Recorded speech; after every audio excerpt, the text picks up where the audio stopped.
Hi, my name's Robert. I live in California. And when I go to vote, and it's been years doing this, is I walk up and I tell them my name.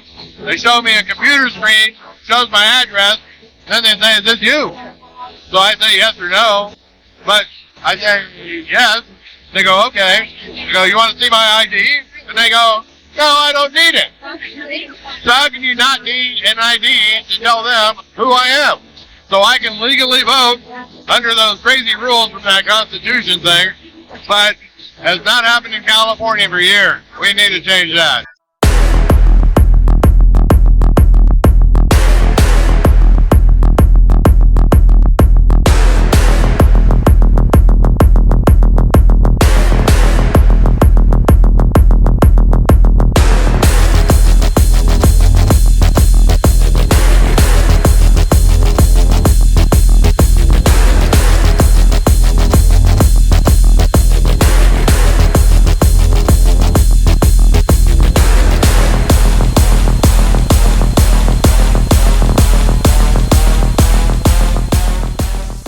Welcome to the third edition of Honor Thy Vote. I'm your host, Paul Beran. And I'm your co-host, Cynthia Walsh. Last week, we dropped in on the Virginia Beach Election Integrity Group to see how they're preparing for the upcoming election.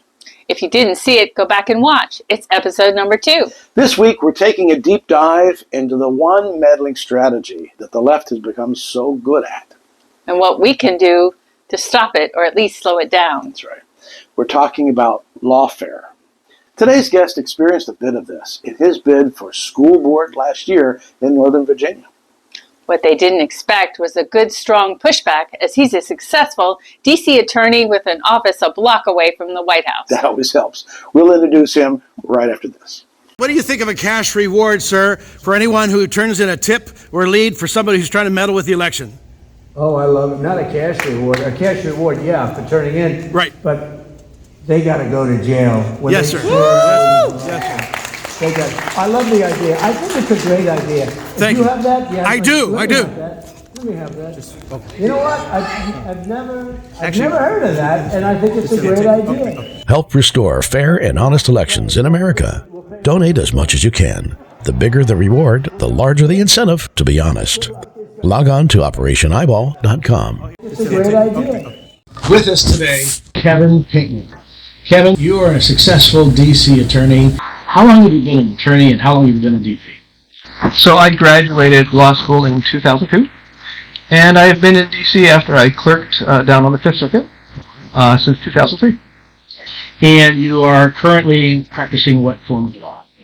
So I do government contracts law, which means that I help companies that do business with the government understand the rules, comply with the rules, and when there are missteps, to help mitigate the damage and remediate the problem. But you also have experienced some of the political life too. Yeah, that's right. I ran for school board here in Fairfax County a year ago. Yeah. How did that go for you? I didn't prevail. I had, like all of us here at this right. table, Well, I enjoyed running for public office. I spent hours and hours over the course of 6 months meeting lots of my neighbors. I knocked on probably $20,000. Wow. And got to hear the real pulse and talk to lots of people to really understand all the issues facing public education in our area. I got in the race not because I thought I would win. This is a very heavily Democratic area. It's a 60-40 type of county, or our part of the county is 60-40. But it was important that the other candidate not run unopposed. 4 years ago, the person in that seat had run unopposed, and it sends the wrong signal, and it has an effect on behavior if you think that nobody is watching.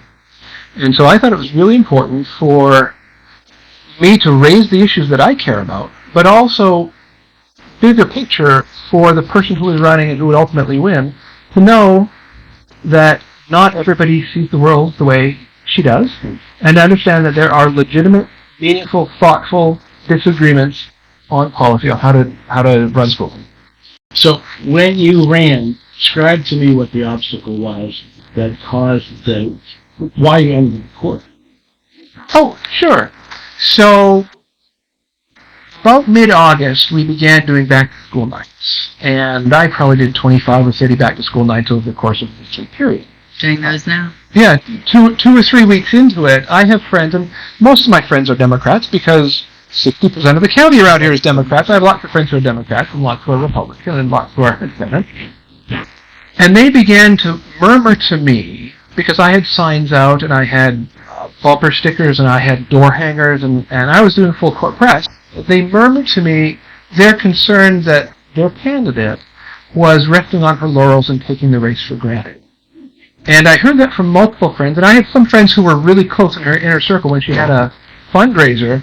Some of my friends that I've known for 10 years were at that fundraiser. So I had really good insight into both her level of engagement as a candidate and also the concerns that my neighbors had about her lack of engagement as a candidate. And I thought, what is difficult for a candidate? One of the things that is a threshold issue is collecting ballot signatures. You have to go and get, in our case, 125 signatures to appear on the ballot. Doesn't sound like a lot. So you have somebody to sign their name to it. Because then all of a sudden, whoa, what's this for? What am I signing? Yeah, right. Well, that's exactly right. And, Who's watching you sign? well, sure. And so you go to your friends, and that's a very quick, it's easy. So what I did is I asked 5 of my closest friends if they would each take a page and circulate it to their friends, and just got it done. And part of the process of getting those pages done is you have to witness each signature, and then you sign that you have witnessed each signature, and you have to sign in front of a notary. And going to a notary is not a convenient thing. And so every friend that I asked to go collect these signatures for me, I asked, oh, and by the way, you're going to have to go to a notary. I looked at her paperwork. A couple of things were... the candidate's... Yeah, my opponent's paperwork, it was apparent that she had had people assist her in collecting signatures, which you're allowed to do, but she had signed every single page.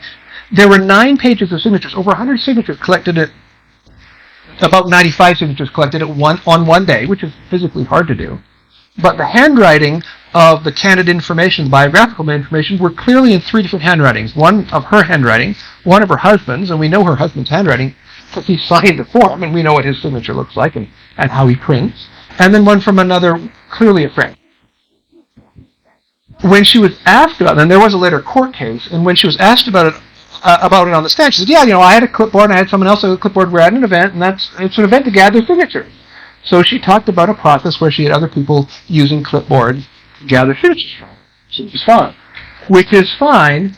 What's not fine is for her to sign saying that she had personally witnessed, and it's actually a felony under Virginia law, falsely sign one of these pages.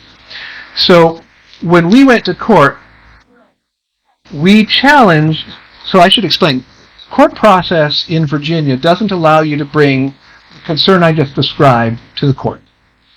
What you're allowed to do is challenge non-discretionary actions of the registrar.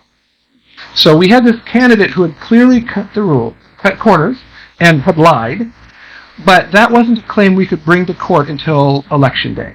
And we wanted to have this resolved before Election Day. We wanted to get her name off the ballot, which is, she had not collected the proper number of signatures, so she should not appear on the ballot. That's right. But in order to make that claim, you have to say that the registrar's office had a non-discretionary obligation to remove her name. So looking into the facts of gathering signatures actually takes a hearing. You have to have an opportunity to be heard, and the registrar is not set up for that. So we couldn't bring that argument, but she had made other mistakes that were apparent on the face of the document. She had put in an incorrect address, which under Virginia law disqualifies every signature. Disqualifies the document. She had failed to list her position being sought on one of the pages, and that disqualifies the page. She had a number of signatures that weren't dated, and there was a question in the lawsuit whether that was an automatic disqualification or whether there was some discretion, and the court said there's some discretion. So long and short of it is, when just these basic nuts and bolts questions like, do you know your own address, she got it wrong. Well, she would say that she got it wrong because she was on the phone, but in fact it was because one of her friends filled it out and was circulating the petition for her. So she got, her name was removed from the ballot. Now, the ballots had been printed, so it wasn't technically removed, but what the registrar had to do was post big signs, big posters in every voting precinct. There was lots of news around it, and for a week or 2 week period, all of the early voting, all of those ballots would have been, those particular votes of those ballots would be disqualified because she was not a qualified candidate. And then what? So, she, after being off the ballot for a period of time, so she went into court saying, listen, if I had known I didn't have 100, I submitted my signatures back in February. The due date was June. If the registrar had identified any defects in my signature collection, the registrar should have let me know, and I had plenty of time to correct it. And in fact, I had collected additional pages, and so you should allow me now to have those pages by the registrar. You know, this is 2 months after the deadline for submitting the pages has passed.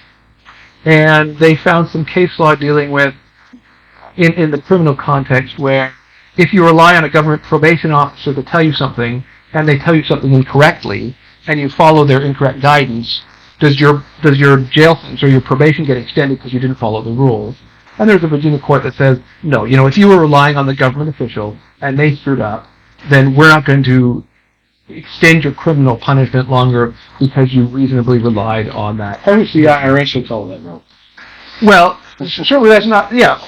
There are lots of areas of law where you have to follow the rules, and if you don't follow the rules, there's no recourse. And Understand the extra signatures, because I was told to do 25 extra signatures, 50 extra signatures, and you turn them all in and go, if there's a problem, here's some extra ones. You turn them in no matter what, and if they take them back, take them anyway, and then you're done. You know, like turning them in later. Did they give her extra time, or? Well, that was the rub. The buzz that I heard from my neighbors who are Democrats, who were close enough to observe and express their concern that this was somebody who was not diligent and resting on her laurels and not doing the work. She clearly submitted the bare minimum. In fact, she had submitted exactly 125 accepted signatures. She handed in an extra page. Extra signatures and just didn't turn them in, or got them. Well, we're getting the weeds, but yeah. What happened is she had collected extra signatures, but in the process, they were disqualified. She had it originally 13 or 14 pages, and the registrar went through it and crossed out duplicate signatures or signatures of people who are outside the district. And when they filtered it down, they hit exactly 125, and they wrote the 125 and they circled them. And it just so happened that the pages that she initially submitted were exactly 125 valid and plus a bunch of invalid. While she had taken that into the registrar's office, the next week she had continued to gather signatures because she hadn't heard from the registrar's office. So she takes the position, I don't think it's unfair to say, that she really did rely on the registrar office to tell her that she was at 128. Frankly, I did too. Right? When I submitted my paperwork, I was on pins and needles till the registrar told me you're at 125. Now, I had submitted a lot extra. Yeah. Right? Like many, many extra, and she clearly had not submitted enough sufficient extra. That's probably why she continued to collect them even after. Maybe she knew. She probably knew she did a cushion, right? Because that's why she continued to collect them. But when she heard from the registrar's office, you have to 125, she downed tools. It's a rational thing to do. She relied on them. And that's what the court said. So listen, we're not going to penalize you for relying on the registrar who told you to have 120. So then, in the meantime, there were writing ballots that were collected for her. Were they also accepted? No, so the write-in ballots ended up not getting counted. The voting on the day of was sufficient. It was +1, right? She had won on that, so no one looked at the write-in ballot. She was taken off and then put back on, right? Correct. Well, she was disqualified and then reinstated. So it seemed like she was on the ballot, but a write-in also. That's right. So they. If this had been litigated after Election Day, the issue about the false signatures would have precluded her from being included in the slate of successful candidates. One thing that didn't get the way the law works is if you have been disqualified Virginia law precludes you from being the write-in candidate. There's a piece of law that says if your name appears on the ballot and you're disqualified, you cannot be elected. And so all of these writing in the ballot of her name, not only did she lied about having witnessed all the signatures, the remedy was, okay, let's do a write-in, completely unaware of what the law is. She didn't look at the law. She didn't read the law. Just not doing due diligence. Now, I lost to her, so I don't really have an incentive to say she's this horrible person. And I have no idea what kind of a person she is, other than she lied on her forms because it was easy, right? Getting your friends to sign documents in front of a notary is hard, and you probably have this attitude of, oh, shucks. They don't really mean it, do they? Even though the form says it's a felony not to do it. But you can see how if you're not a lawyer, not experienced, you may, sure it's a lie, but it's a white lie. All the people actually signed, right? I actually did collect. And a lot of the people who signed her ballot are my friends, right? She lives in the same elementary school as I do, and so I know some of her friends, and it's not like I want their names excluded from the ballot, but she should follow the rules, right? The rules are there for a purpose, and when I talk to my friends in other states who are election officers, this is a big deal. Lying on your ballot petition form, it is a felony. It is a criminal violation, and I had lots of people encouraging me to litigate this because they were shocked and appalled by what she had done. I'm going to summarize from what I gather. You're a gentleman and a decent person and a Christian, and you're not going to hold a grudge. You're going to allow things to go as they went. You lost, as we did also in our bids there for our respective positions. But despite the fact the procedures weren't followed and laws were broken, it's a done deal. It's gone, and you move on from there. Is that a correct assumption? That's right. I had the choice. Right. Up until the day of election, the party, the county party, brought lawsuits. After the election has occurred, there is a lawsuit available. It has to be brought in my own name, and the party wanted to vindicate its rights. But when it came down to it, was I so interested in having power that I was willing to push her out and win? And the answer was I did not want power so much that I wanted to be the kind of person that would use any legal means necessary to win. Because the reality is, the law was, when all of the pages of her signatures were withdrawn, and when she testified in court about using multiple clipboards and sending them around the room. When all of that could be in a legal proceeding that could take cognizance of it, she would have been disqualified. And what would that do to her? Well, it would kick her off the ballot. That's fine. But what about her husband? He was one of the ones who circulated those signatures. He's a decent guy. Yeah, I know it too. I didn't want to do that to him, but more importantly, I didn't want to be the kind of person that would seek power. At that point, it was a 60-40 vote, right? The people had spoken. I'm not going to try to undo that. I think she should have been excluded, and the Democrats should have put in a more worthy candidate, someone who could actually follow the rules. That would serve our school children better. Right, and know her own address. It's like there are 60% of our neighborhood is Democrats. There must be somebody more capable and who would do a better job for our students. And that wasn't what I couldn't affect that, right? If the Democrats going to win, they're going to win. But let's have somebody that's competent. And she didn't meet the minimum threshold of competency. And that was, that was what it was. But even still, you chose to let it go. Yeah, and I made that decision back at the time, and the reason I'm a little bit foggy on some of these people, it's been almost a year, and I frankly haven't given a lot of thought. Well, that is a perfect segue into what the other side would have done if they were in your shoes. When you make a conscious decision to not pursue the power, because that's not what you were in it for. Others, on the other hand, would go for the power no matter what the cost. They would take, the opportunity to file a lawsuit, file 10 lawsuits, sitting healed, just to make it so complicated that the other guy gives up or runs out of money. Tell us about what some of the other candidates are going through right now.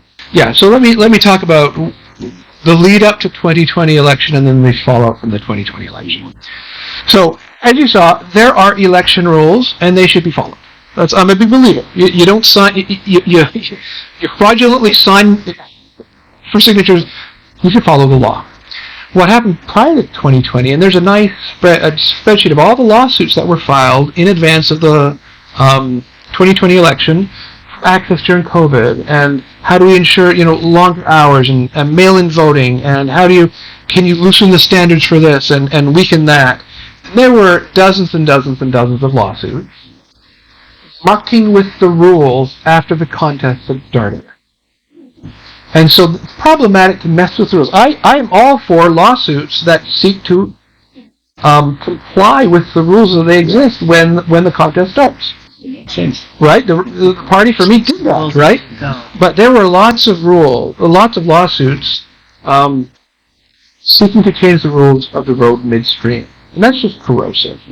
And then, when the results came in, naturally enough, the Trump campaign cried foul on lots of those, and so they brought 65 lawsuits in various jurisdictions to deal with each of those various issues that had arisen.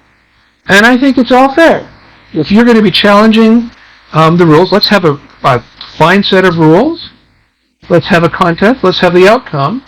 And if there were mistakes made along the way, you should be able to challenge those, because that's why the laws are there, according to the rules. Right? We need to have rule of law.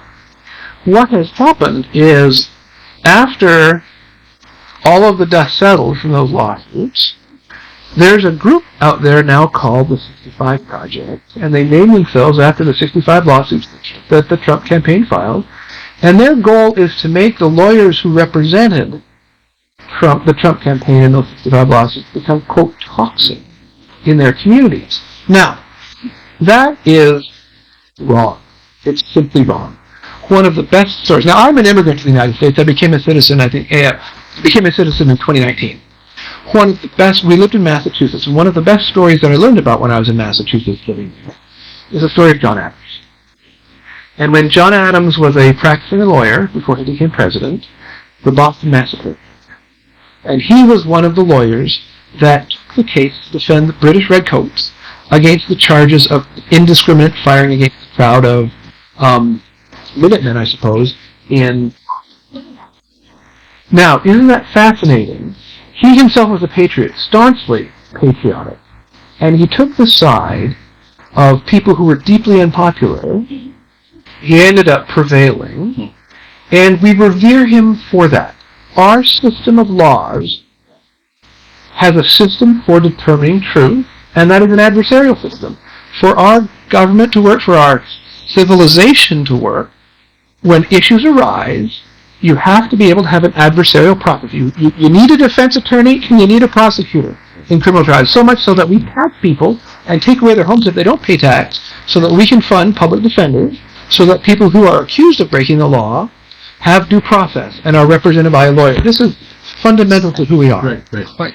What's going on now is the idea that there may be some defendants who are not worthy, or some plaintiffs who are unworthy of legal representation. And that's shocking to me, because not so long ago, at least in my lifetime, there were these people who flew airplanes into buildings in New York, and people who were apprehended and were sitting in Guantanamo Bay, and the legal profession lionized the lawyers who defended the terrorists. You can go and look at the list, and it's a who's who of some of the best law firms in the country who supplied lawyers at no cost so that our system would prevail. That people who affirmatively were pledged to killing American citizens and successful at killing American citizens had legal representation. And those cases wound their way through courts, the Supreme Court, but many, many court cases to deal with. And the lawyers there were lionized, were respected for this long tradition of, even if you're unpopular, you get to have your arguments made in courts. And that's exactly right. And Trump is no different than any other individual who is entitled to be represented by legal counsel. Defense attorney, too. Yes. Or in this case, when he was bringing affirmative cases to make sure that the rules had been followed and to bring scrutiny to perceived irregularities, he ought to have an attorney who can present his case well. And the idea that we now are trying to make toxic the lawyers who represented him is outrageous. If they are making frivolous arguments, we have a process for that. In federal court, it's Rule 11. And if the other party in the lawsuit believes that a lawyer is frivolous in their lawsuit, they have a remedy, and they can get damages, and there's a process for that. What's happening now is, outside of the courts, people are complaining and bringing complaints in front of bar associations for unethical conduct, and they are criminalizing the practice of politics. Or they're seeking to take away the law licenses of the lawyers who were representing Trump. And they have been successful in case after case. You mentioned Giuliani. John Eastman, the constitutional scholar, is going through that Kafka-esque experience. But there are Sidney Powell. Yeah, there are many. Now, I will not say that I agree with every argument that was made, but I can also not say that every argument that was made was frivolous. They're not. There were weighty arguments that actually had been made by leading Democratic constitutional scholars in another situation when the shoe was on the other foot. There are non-frivolous claims, and the idea that a lawyer should lose their ability to make livelihood, that's one thing. That's the lawyer's perspective. But if you were to deprive citizens of the right to effective counsel, our system falls apart. That was underscored when we represented the terrorists setting up a precedent that anybody that defends Trump is going to get their license taken? That is, well, not a legal precedent as such, but a practical precedent. Yeah. If you are a lawyer figuring out, will I accept Trump as a client, even though you may conclude he has meritorious claims, you have to think, what will my law partners in my law firm, will I continue to be at the same law firm I'm at? Will I be a solo practitioner, and will they come after my license? So that is the line. Intimidation. Court of intimidation. Or just keep going until they're broke. That's right. That's right. And that is what is appalling, and that is something that everyone should be able to agree on. John Adams got it right. I don't care if you hate the redcoats and you're living in Boston at the time of colonial time. John Adams got it right. And if our system is going to survive, we need courageous lawyers to represent controversial, disliked citizens, right? People need representation for our system to work. Now, isn't it true that the attorney is appointed if no one steps up and wants to take a case? Don't they get representation regardless? So, yes, the court will seek to find a defense attorney in a criminal context. A lot of the lawsuits relating to... So, yes, my opponent broke the law criminally and would be appointed counsel if she couldn't have it. But a lot of the laws for elections are civil law. You as a candidate are suing the registrar for his or her perceived failure to follow the law. And so we don't fund public defenders for that. You need competent civil litigators to bring that kind of thing. And the competent civil litigators come with a price. Absolutely. Yeah, they can be. And the other guys seem to have an endless amount of money. All right, let's talk about Donald Trump, the New York cases. Well, good news on one of those today. The sentencing in the hush money case was just pushed off till after the election. Well, Nice. So it was going to be next week at September 18th. It's now going to be November 25th. Not even relevant anymore. Well, it won't be relevant for soundbite purposes in the election. Yeah, exactly. Yeah, that was their purpose. So that's good. So we'll take that win. That's a win. But that is a case that never should have been brought. There are people who are much more articulate than I am about Stormy the Stormy Daniels hush money payment case, where he was convicted of, and this is the great irony, the theory that Alvin Bragg pursued was an election interference claim that Trump would not have won the 2016 election if the payment had been known at the time. So it is actually, when you talk about election interference and a stolen election, it was a stolen election theory that Alvin Bragg pursued, and the judge let him pursue. There are so many procedural safeguards for defendants that were completely ignored. Was he representative defense? Oh, he was. The indictment didn't actually state the laws that he was alleged to have violated. In order to turn a 2-year statute of limitation misdemeanor document fraud case into a felony with a longer statute of limitations to be able to pursue the matter, it has to be a violation of that records law plus another law. And the indictment never says what the other law is. And all the way to the eve of trial, we didn't know what he was going to claim. And then in trial, he relied on federal election law, which he, as a DA in the state of New York, has no jurisdiction to pursue, right? The Federal Election Commission, represented by the DOJ. I mean, I'm not an expert in that area, but neither is Alvin Bragg, and he had no business doing it. And the judge excluded the one witness that Trump proposed, the former FEC official, expert. You see that guy they interviewed and said that Alvin Bragg was just doing this to promote himself, and this woman had recorded him saying he's just moving things around and we have to get him on some level. I think his name is Biazzi. I haven't. I'm not familiar with that. Yeah, it is saying that Kevin Biazzi. I mean, that's for Biazzi, but he said that they were going to just.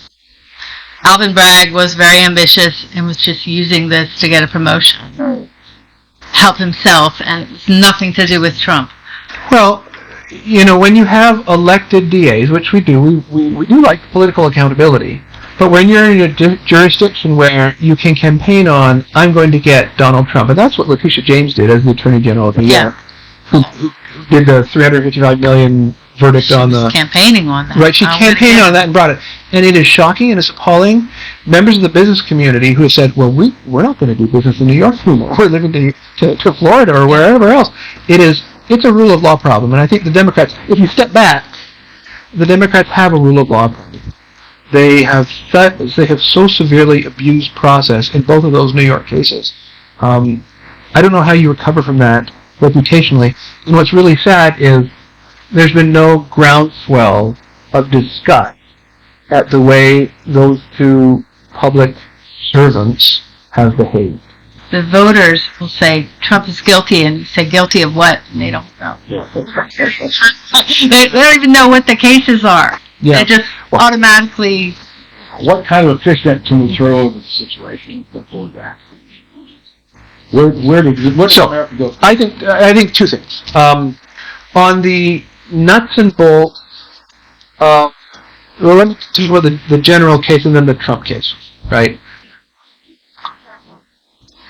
With respect to the lawfare against lawyers and the breakdown of what I think of as the John Adams principle, that you need to be able to ensure that citizens have access to competent counsel, even if you're unpopular or even if the other political party controls the apparatus of government. We should be narrowing the types of claims that can be brought by unrelated third parties against lawyers in connection with representation.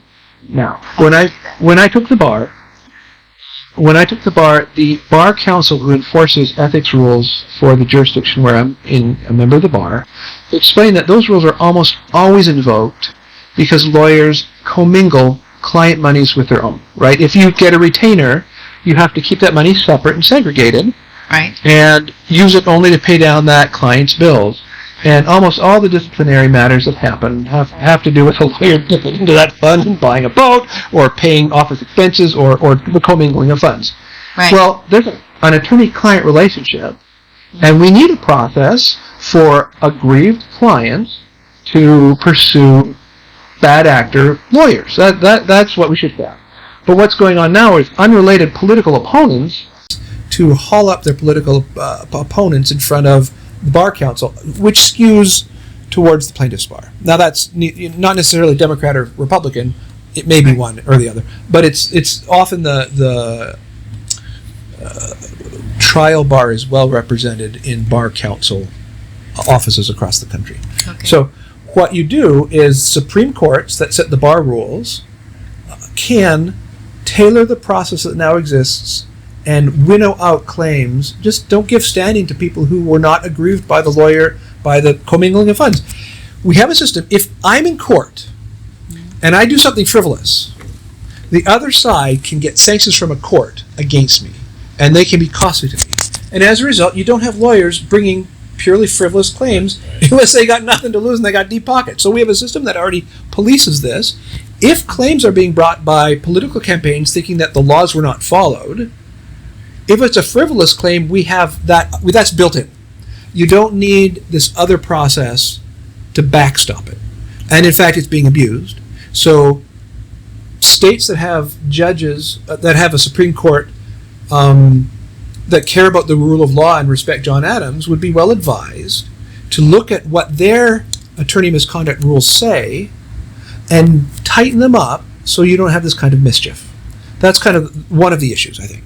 You compare to Hunter Biden's case and Trump's case, the rules don't apply to the Bidens, and all the rules apply plus more. What I thought that a year ago. Yeah. And then when the Department of Justice lawyer prosecuting Hunter Biden tried to get a sweetheart deal plea agreement past I think it was the DC Circuit, or the District Court for the District of Columbia. Right. The judge was curious and asked all about the plea deal and then the unattached attachment to the plea deal, and was shocked at how favorable it was to Hunter Biden, and rejected it. And they spent a day going back, and this is fairly public in the news, and as a result, the special counsel, and there's an issue with having them be a special counsel, but anyway, the special counsel has done a better job and has actually pursued, and of course Hunter Biden pled guilty with an asterisk in the tax evasion case out in California. And I say with an asterisk because he says he pled guilty, but he maintains he's innocent. And then the judge you can enter a plea of nolo contendere, which says, I'm not going to contest the charges. But he actually said, I'm going to plead guilty, so you're able to punish me as though I were guilty, but I maintain my innocence. But I don't have a punishment. Well, he's clearly betting on a pardon after the election. From his dad. From his dad. Well, that's right, and it won't happen. And so... but up until this point, he actually has been prosecuted, and he did plead guilty. Right. So, does the tax to that which hadn't been lost because they tried to run out the clock, right? If they had brought the case 3 years ago, 4 years ago, you would have had a much broader set of bad conduct that was within the statute of limitations. So the special counsel on this ran out the clock as far as he could, got this plea deal, got to court, thought it was done, thought they could bury the entire thing. But because of one alert judge, that plan was thwarted, and now he actually is convicted. He's guilty. I shouldn't say he's convicted. He's pled guilty. So is he going to spend any time in jail? I doubt it. No, I doubt it. He hasn't been sentenced yet. That sentencing won't be until much later, and then he'll be pardoned. Even though his dad said he would not, that was before he brought that. If you're dad, what are you going to do? Yeah. that wouldn't lead to anything. It's over. Well, you look at the pardons that President Clinton did at the end of his presidency, of Mark Rich and of the terrorists who had violently attacked Congress, right? I think Biden will do that. I haven't given that any thought at all, but I think that it's more likely than not that he'll pardon his son. Yeah, absolutely. Now, can a president pardon himself? Mentioning no names. Oh, I have no idea. I've never studied that issue. My understanding is that there's nothing in the Constitution that precludes it. Yeah. Now, it always happens at the end of their administration. Is that simply because they don't want to affect their administration, any controversy or backlash, or is it only allowable at the end of their administration? Yes. So the next administration doesn't do something? Is that what it is? So the pardon power in the Constitution is plenary with the president. Over time, the president has built, I guess various administrations have built a structure to handle requests for pardon. That structure is discretionary. It's not required by the Constitution, and I think a president can ignore it, but and again, this is not an area of law that I've studied deeply, but there's nothing in the Constitution that talks about timing. But if you're going to pardon someone and it's going to be controversial, you would want to do it after the voting and not before. Yeah, right. Right before they're about to leave. And governors can do this too. Governors have. I haven't studied every state constitution, but yes, Virginia's governor can pardon, and pardoned tens of thousands or hundreds of thousands, and restored the voting rights of felons. Right, not McAuliffe. Who was the governor right before Youngkin? McAuliffe. Oh, it was McAuliffe. Okay, so it was McAuliffe who did it. Right, he pardoned and then reinstated voting rights by tens of thousands. Right, the pardon power is meant to be dispensed. Who's to say what it's intended to do? I think it's long been understood that it's an individual by individual consideration, and it was controversial that the governor had done it as on bulk, right? It wasn't intended to be on bulk. It was a safety valve for prosecutions like that by Alvin Bragg or like Letitia James, where the governor of New York right now should simply pardon him, right? This issue would go away. It has been a witch hunt. It has been lawless in its approach, and the judge in the hush money case is a disaster, and he should be surrounded with shame for the rest of his days for the way he's conducted himself. All right, what can we do to rein in this tendency to throw lawsuit after lawsuit on politicians? How can we stop that trend? Well, I would say stop breaking the law to those on the other side who break the law. Then you would so stop changing the rules of the game midstream. Number one, well, right? Who can do that? Who can say from here forward we cannot do that? Is that presidential power? The voters have to speak. Well, you've heard it. You have to get out there and you have to vote. And get 10 of your friends and family and neighbors to go and vote too. And vote someone who's righteous, someone who understands the law, and someone who's not ready to break it just for the power's sake.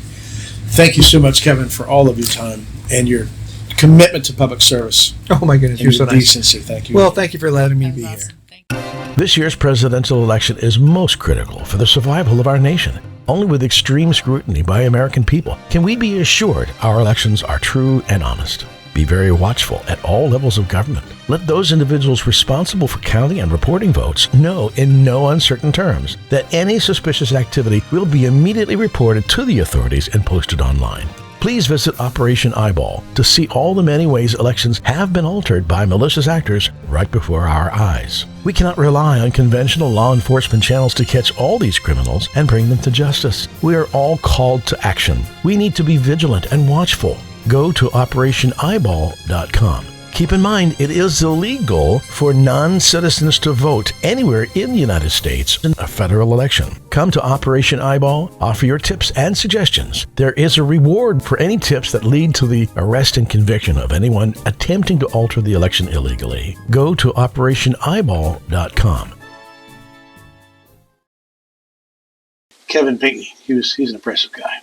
I really like him. I hope he decides to run again soon. I hope he does. Yeah, this whole area would be better with him. If you're concerned about our nation's election integrity, and we know you are because you're here, keep tuning in to Honor Thy Vote HTV each week for more information on how cheaters cheat and riggers rig. If you're still a mainstream media fan, you probably believe that election interference is just a myth or conspiracy theory. We're here to tell you it's no theory and we've got proof. If you've been to OperationEyeball.com, you know that it contains a great deal of valuable election integrity information. Including a growing list of convicted offenders caught in the act of election interference. We picked out a few for you. Election official and another woman indicted on voter fraud charges. City Councilor-elect Bedelina Santiago and another woman, Jennifer Lopez. Ooh, I wonder. Each face 16 voter fraud charges. Former Milwaukee election official convicted of election fraud. Now, this is an elected official that they actually caught. Kimberly Zapata, a former deputy director of the Milwaukee Election Commission, was found guilty of election fraud involving absentee ballots. Who knew? She admitted that she used fake names to acquire military absentee ballots in 2022. Prosecutors charge Alfredo Castillo, Wanda Gatter Pataki, Nisla Heredia, and Josephine Edmonds with unlawfully possessing absentee ballots and other election-related charges. Yeah, and if you actually go to OperationEyeball.com, you'll see a complete list, and you'll see the whole articles as they have been written here. But also, a Heritage Foundation is a good source of arrests and convictions for voter and election fraud, and we actually repeat some of the ones that they have on their website too. So you can, if you don't trust Operation Eyeball, go to Heritage Foundation. You can trust them for sure, and see that many cases in many states across the country, because it is going on, and they are getting caught. So let's make sure that your name is not on this list next week, okay? This is proof that election and voter fraud is not a theory, but a reality that we as Americans need to diligently watch out for and prevent. Where cheaters cheat and riggers rig. The best part is Operation Eyeball has an election integrity reward fund for tips that lead to the arrest and conviction of anyone suspected of tampering with our elections. If you see or hear anything suspicious, contact local law enforcement and log on to OperationEyeball.com. Let them know too. That's right. This is an appeal to bad actors everywhere. Do the right thing. Turn in your co-conspirators before it's too late. Tell us what you know and cash in on the dough. The rest of you donate whatever amount you can directly to the reward fund. The bigger the reward, the bigger the incentive. Go to OperationEyeball.com. And we thank you for that. Lastly, it's illegal for any non-citizen to vote in a federal election. If you know of anyone who's not legally here and attempting to vote, turn them in. Every illegal vote offsets a legal vote. Besides, it's breaking the law. That's right. We here at HTV support anything that brings honesty and fairness back to our elections. Citizens vote, non-citizens don't. Let me repeat that. Citizens vote, non-citizens don't. Repeat that everywhere you go. And before you forget, don't forget to click like and subscribe to help HTV bring all the latest to you on election integrity. Also coming soon is HTV Radio. It's a downloadable audio program specifically designed for airplay from your smartphone as you volunteer outside the voting polls. Feel free to download and play HTV Radio for your entertainment and valuable election integrity information. Let everyone who stops to meet you at the voting polls hear the program prior to entering the voting poll. That's all for this week. Next week, our featured guest is a former congressman, doctor of psychology, and author who believes he has the cure for our elections. We'll see you then.